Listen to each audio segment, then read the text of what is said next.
Dr. Odukoya is a senior lecturer in the University of Lagos and a political analyst. His mindset is not different from those aggrieved by the chairmanship of Alimodu Sheriff. The PDP has been in throes of crisis, especially after the takeover of power at the center by the All Progressives Congress.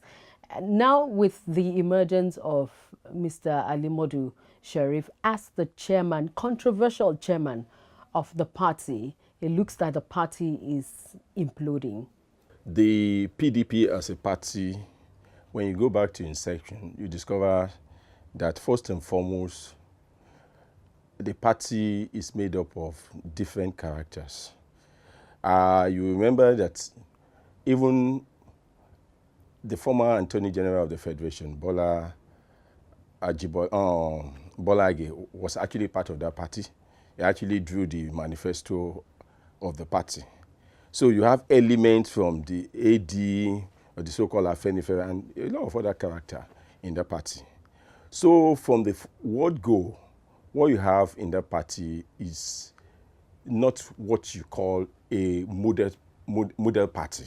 As a matter of fact, in 2000, the year 2000, the World Bank described the PDP as not a political party, but an association of pirates, a gangster.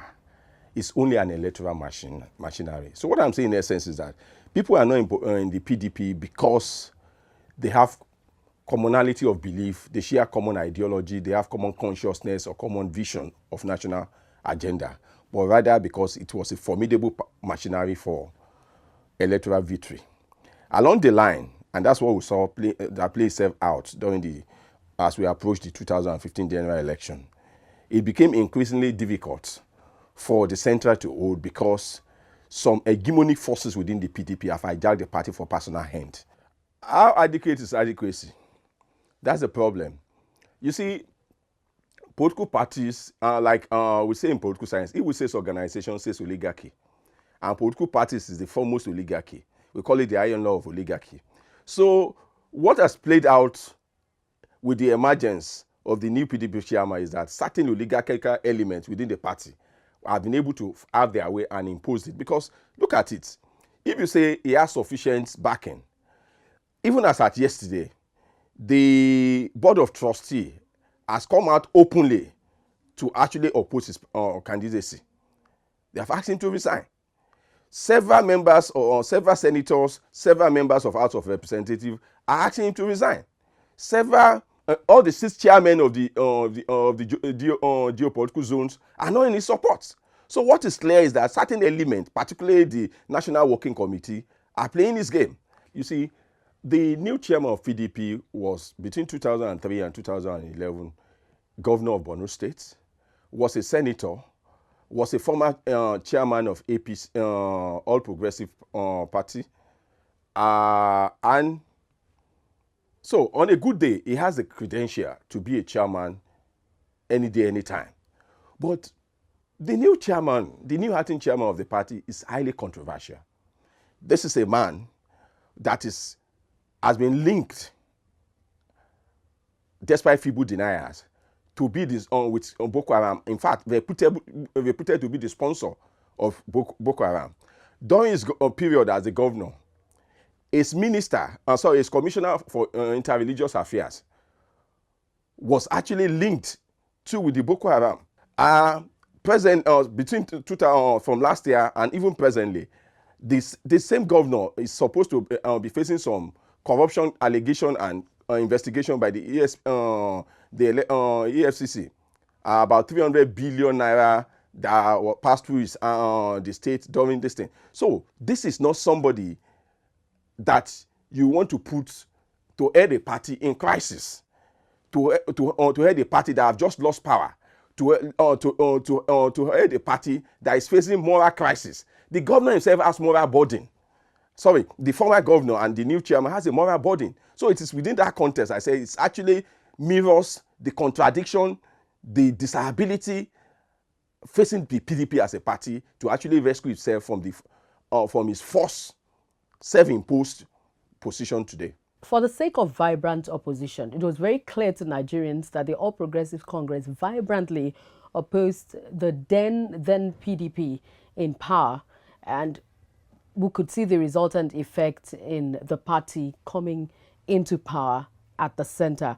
But for the sake of vibrant opposition, can the PDP fight back as an opposition party? First and foremost, the PDP was not prepared to be outside of power. So the PDP is still yet to overcome the shock of finding itself in the opposition. So there was no agenda to actually play an oppositional role. That's number one. Two, the PDP embarked on a journey of self-destruct before the election. And that's why after the election, you start seeing people moving around, leaving the party in Dover and things like that. That equally is taking its toll on the party. And more fundamentally, the evil men do no longer live after them, live with them. The mismanagement and maladministration and corruption that actually define the PDP 16-year regime is actually haunting the party and all its functionary. That's equally giving them a problem of being a moral voice, of being a credible opposition, unlike what we have during the when the ruling party today now was in the opposition. So PDP carrying a very fundamental moral burden and self-imposed problem and contradiction that they are not even in the process of resolving. So all this one are making them less active, less effective, and less able to even perform the oppositional role, because the PDP need to do a lot of engineering, which they don't seem to be capable of doing by the kind of chairman you've seen that they have just thrown up. So those are the issues at stake. Is it looking as if the PDP is becoming a sinking ship?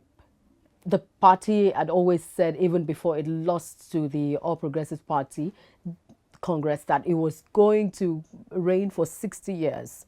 That dream was not actualized when the APC took over power. For me, the PDP is like a French fool. They learned nothing and forgot nothing.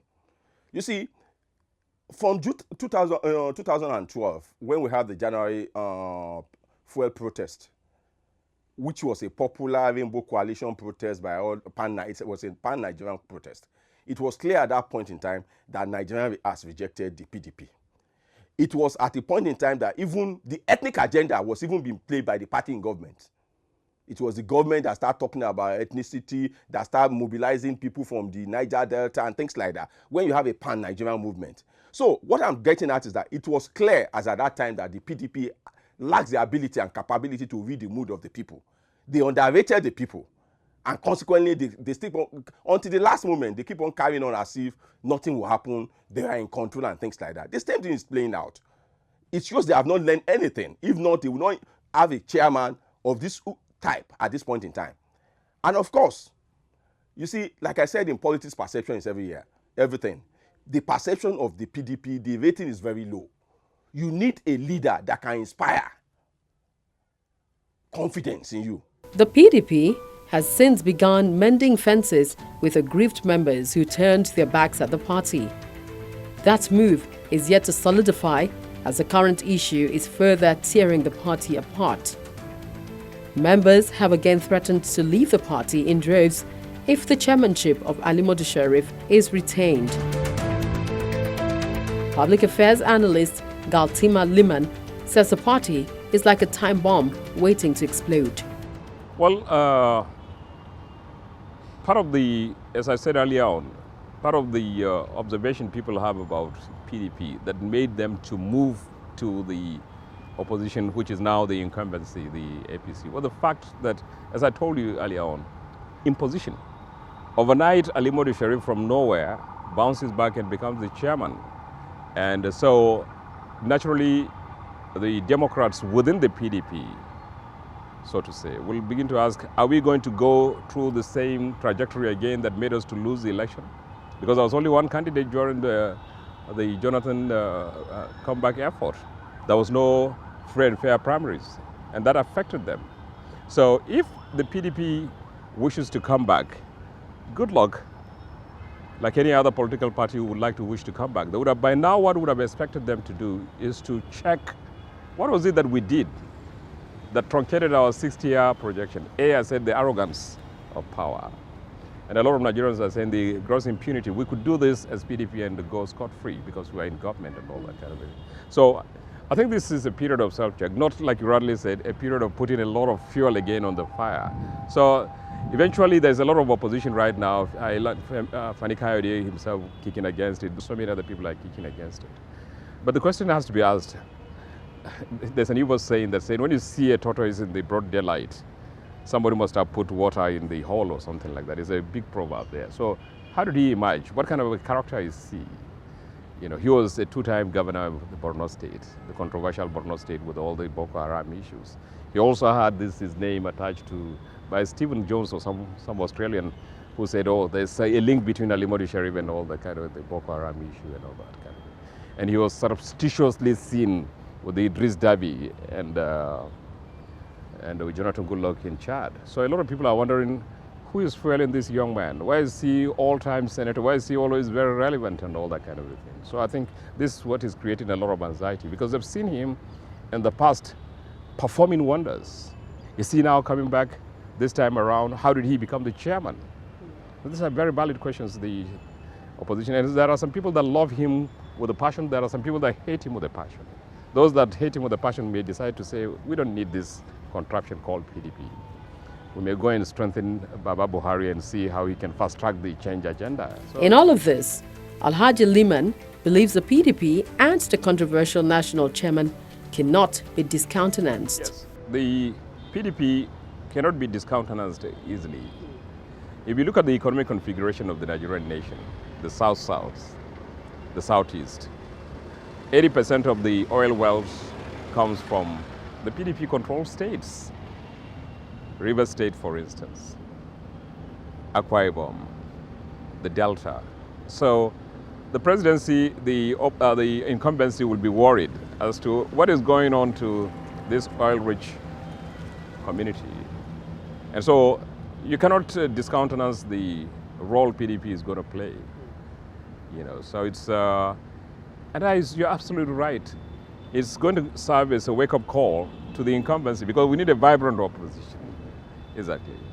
But the PDP needs to learn from the experiences of the past and begin to ask, how best are we going to have a free and fair internal democracy? It's absolutely important. But don't discountenance Ali Modu Sharif. He's been there during the IBB presidency as a senator.